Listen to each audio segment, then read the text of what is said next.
भाग 5। सुबह होते ही चाची अंबो दिल के कमरे में खड़ी थी। वो प्लास्टिक वाला टेबल भी उनके हाथ में था। तभी उन्होंने दिल को जगाने की कोशिश की। दिल आंख मलते हुए जागने की कोशिश करती है। सामने चाची को देखकर उसके होश उड़ जाते हैं। चाची, क्या हुआ? 8 बज गए हैं, अभी तक उठ नहीं रही? क्यों, नींद पूरी नहीं हुई क्या? दिल, नहीं चाची, बस ऐसे ही, आज एतवार है तो। चाची, आंखें तो देखो, ऐसे लग रहा है जैसे रात में कहीं जगराते में गई हो। दिल हिचकिचाते हुए, नहीं चाची, बस थोड़ी तबीयत ठीक नहीं लग रही।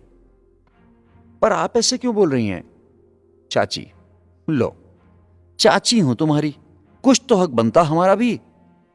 तभी दिल बिस्तर से उठकर जाने लगती है। चाची दिल का हाथ पकड़ लेती है। सुनो दिल, समझदार को इशारा काफी होता है। रात तू कौन से जगराते में गई थी मुझे नहीं जानना, पर आगे से ख्याल रखें, यह तुम्हारी पहली गलती थी और मेरी आखिरी मुआफी। अगली बार मैं नहीं, तेरे चाचा बात समझाएंगे तुमको। दिल चाची के हाथ को जोर से झटका देकर रसोई में चले जाती है। पानी का एक ग्लास भरकर पीने लगती है और अपनी टेंशन को छुपाने की कोशिश करती है, जैसे कुछ हुआ ही नहीं। पर मन ही मन में वो सोच रही है, चाची ने सब देख लिया है, अब क्या होगा? उधर मंजीत गुरुद्वारा में मत्था टेकने गया है और परमात्मा से प्रार्थना करता है कि उसे उचित राह दिखाए और हर मुश्किल घड़ी में उसका साथ दे। कुछ देर तक लीन होकर बैठ जाता है, फिर परमात्मा का शुक्रिया करता है और एक बुलंद इरादे के साथ पापा की मोटरसाइकिल पर पास वाले शहर निकल जाता है। रास्ते में उसको गांव के कमल और रवि उसके दोस्त मिलते हैं, पर मंजीत सबको इग्नोर करके निकल जाता है। मंजीत अपने एक पुराने क्लासमेट के पास जाता है। मंजीत उससे 20,000 रुपए की डिमांड करता है। उसका क्लासमेट और दोस्त जॉनी पॉल मंजीत को पैसे दे देता है। जॉनी मंजीत से इतने पैसों की जरूरत के बारे में पूछता है।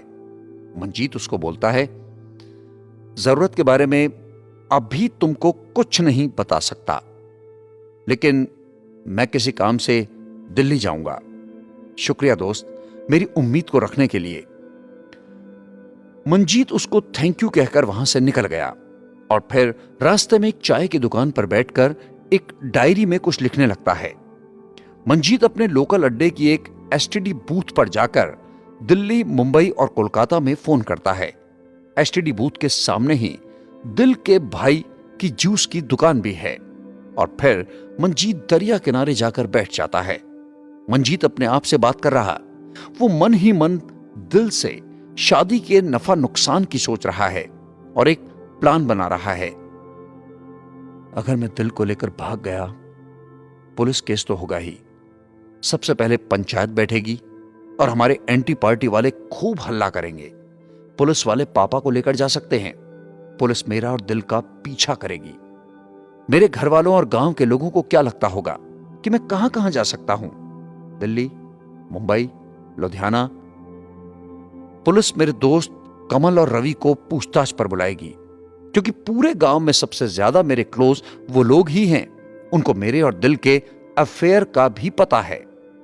उसके बाद जॉनी के पास भी जा सकते हैं, क्योंकि कमल और रवि को पता है कि जॉनी मेरा खास है। रिश्तेदारों में बुआ के घर जाएंगे, कपूरथला में। मौसी के घर में जाने का चांस नहीं, क्योंकि सबको पता है मौसी की मेरे पापा से नहीं बनती। बचे बड़े भाई रंजीत जी मोहाली वाले, तो पुलिस उनके पास भी नहीं जाएगी। पूरे गांव को पापा द्वारा भाई की पिटाई याद है, जब वो बीवी बच्चों के साथ गांव छोड़कर चले गए थे। मंजीत मन ही मन अपने प्लान की एक पिक्चर बना लेता है। मंजीत सोचता है उसे किसी ऐसे आदमी की जरूरत है जिसको गांव में कोई न जानता हो और जो मंजीत के लिए रिस्क लेने को भी तैयार हो, और अंत में रहने के लिए एक ठिकाना, वो भी ऐसे शहर में जिसके बारे में कोई सोचे तक ना। मंजीत ने एक लंबी सांस ली और अपने गांव से 50 किलोमीटर दूर शहर पठानकोट के लिए निकल गया। मंजीत वहां अपने एक पुराने स्कूल के पुराने क्लासमेट के पास पहुंचता है। हालांकि मंजीत के उसके साथ स्कूल टाइम में बेहतर रिश्ते नहीं थे, पर यह आदमी बहुत खास है। स्कूल टाइम में टीचर को पीटने वाला, पुलिस को पीटने वाला बिल्ला है। बिल्ला कई सालों बाद मंजीत को अपनी दूध की डेयरी पर देखकर हैरान है। पठानकोट शहर में बिल्ला आजकल दूध का काम करता है। मंजीत ने ज्यादा वक्त न गंवाते हुए बिल्ला को अपनी दर्द की कहानी बता दी और मंजीत ने बिल्ला को बोला, मुझे पता है बिल्ला, हमारे संबंध सही नहीं थे, फिर भी मैं तुम्हारे पास आया हूं। इसमें सिर्फ एक ही कारण है कि इस मसले में सिर्फ और सिर्फ बिल्ला ही मेरा साथ दे सकता है। तुम ही ये रिस्क ले सकते हो और तुम्हें मेरे गांव में कोई नहीं जानता। बिल्ला ने भी मंजीत को निराश नहीं किया और मंजीत को उसकी मंजिल तक पहुंचाने का वायदा कर दिया। मंजीत ने उसे दिन, वक्त और जगह बता दी जहां से बिल्ला दिल और मंजीत को पिक करेगा और फिर मंजीत ने पठानकोट के एक एसटीडी बूथ से फोन मिलाया। फोन पर किसी से बात करते हुए मंजीत ने उसको एक मकान किराया पर लेके रखने को बोला और कुछ जरूरी सामान का इंतजाम करने को बोला। लेकिन अभी भी मंजीत के पास ज्यादा पैसा नहीं था। शाम को मंजीत अपने गांव पहुंच गया। मंजीत ने रवि और कमल को बुलाया और उनको 20,000 रुपए का इंतजाम करने को बोला। रवि ने मंजीत से पूछा, भाई बात क्या है? तू कुछ दिनों से बुझा बुझा सा है, कुछ तो दिक्कत है, और इतने पैसों का करेगा क्या? मंजीत ने रवि को बोला कि अगर कर सकते हो तो कल तक कर दो, नहीं तो मुझे अभी बोल दो। तभी कमल ने पॉकेट से पैसा निकाला और रवि ने भी अपना पर्स टटोला। हमारे पास तो 10,000 ही हैं। कमल ने पैसा मंजीत के हाथ में रख दिया। भाई, हम तेरे लंगोटिया यार हैं, तेरे दिमाग में क्या चल रहा है? तेरे लिए जान हाजिर है। मंजीत ने हंसते हुए बोला, कमल भाई, जान नहीं पर कुछ दिन पिटाई जरूर सहनी पड़ेगी। कमल ने हैरानी भरे लहजे में पूछा, वो क्यों भला? मंजीत ने हंसते हुए बोला, अबे कुछ नहीं, मजाक कर रहा हूं। मैं मुंबई जा रहा हूं कुछ काम से, 1-2 महीने में वापस आऊंगा, तुम्हें वहां जाकर फोन करूंगा। मंजीत घर वापस आ गया। मंजीत का घर से भागने से लेकर कोर्ट, गुरुद्वारे और रहने का सब इंतजाम हो गया है, लेकिन अभी भी मंजीत नफा नुकसान के बारे में दुविधा में है। मंगनी में 3 दिन बचे हैं और मंजीत लीला भाभी के हाथ से दिल को मिलने के लिए संदेश भेजता है। मंजीत दिल को दोपहर के वक्त साइबर कैफे पर बुलाता है। दिल दोपहर को अड्डे पर साइबर कैफे में उसका इंतजार करती है। मंजीत दिल को सारा प्लान समझाता है। मंजीत, देख लो दिल, अभी भी वक्त है, अगर कोई दुविधा है तो सोच लो। मैंने अपने मन को बहुत पक्का कर लिया है। अब मैंने जो भी फैसला किया है सोच समझ कर किया है। तुम भी एक बार सोच लो, क्योंकि आज के बाद मैं तुमको सीधा घर से भागने के वक्त ही मिलूंगा। तुम्हें कोई दुविधा है तो सोच लो, लेकिन एक बार घर से पैर निकाल लिया तो वापसी का कोई रास्ता नहीं है। दिल खामोशी से मंजीत को सुन रही है। पिछली मुलाकात में मंजीत सुन रहा था और दिल बोल रही थी, पर आज दिल खामोश है। दिल, मुझे यकीन नहीं हो रहा कि ये सब कुछ होने जा रहा है और तुम मेरे लिए इतना कुछ कर रहे हो। मैं कोई दुविधा में नहीं हूं। मंजीत, तो ठीक है, एतवार को तुम्हारी मंगनी है। शुक्रवार की रात 2 बजे यानी शनिवार को सुबह हम लोग गांव से निकल जाएंगे और तुम सिर्फ अपने कपड़ों के अलावा और कुछ मत लेकर आना। और ठीक 1 बजे मैं तुम्हारे घर के बाहर खड़ा रहूंगा और तुम वक्त मिलते ही घर से निकल आना। दिल, ठीक है। मंजीत, अभी भी देख लो, सोच लो। दिल, अब कुछ नहीं सोचना, सिर्फ तुम आ जाना। पर हम कौन से शहर में जाएंगे? मंजीत, कोलकाता। दिल, इतनी दूर? चलो ठीक है। मंजीत साइबर कैफे से निकल जाता है और दिल भी अपने घर चली जाती है। मंजीत फिर से एसटीडी बूथ में जाकर दिल्ली, मुंबई और कोलकाता में फोन करता है। अगले दिन मंजीत फिर से एसटीडी बूथ पर आकर दिल्ली, मुंबई, कोलकाता कॉल करता है और दिल के भाई के जूस कॉर्नर के सामने खड़ा रहता है।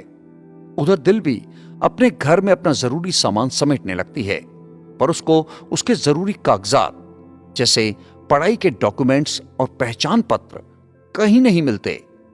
सिर्फ एक रात का वक्त बचा है और दिल की धड़कनें बढ़ने लगी हैं। शुक्रवार की सुबह दिल बहुत नर्वस है। अजीब सी बेचैनी उसको लगी हुई है। क्या होगा, कैसे होगा? अब दिल के मन में भी डर होने लगा है। कल तक मंजीत को फट्टू बोलने वाली दिल भी आज मन ही मन डर रही है। उसी शाम को दिल के मम्मी पापा दिल की मंगनी के लिए कुछ शॉपिंग करके लाते हैं। दिल की मम्मी, ये देख दिल, तेरे लिए गहने और मंगनी का लाल सूट लेकर आई हूं, ये श्रृंगार का सामान, और ये तेरे होने वाले पति के लिए मंगनी की अंगूठी। सामान दिखाते दिखाते दिल की मम्मी के आंसू बहने शुरू हो जाते हैं।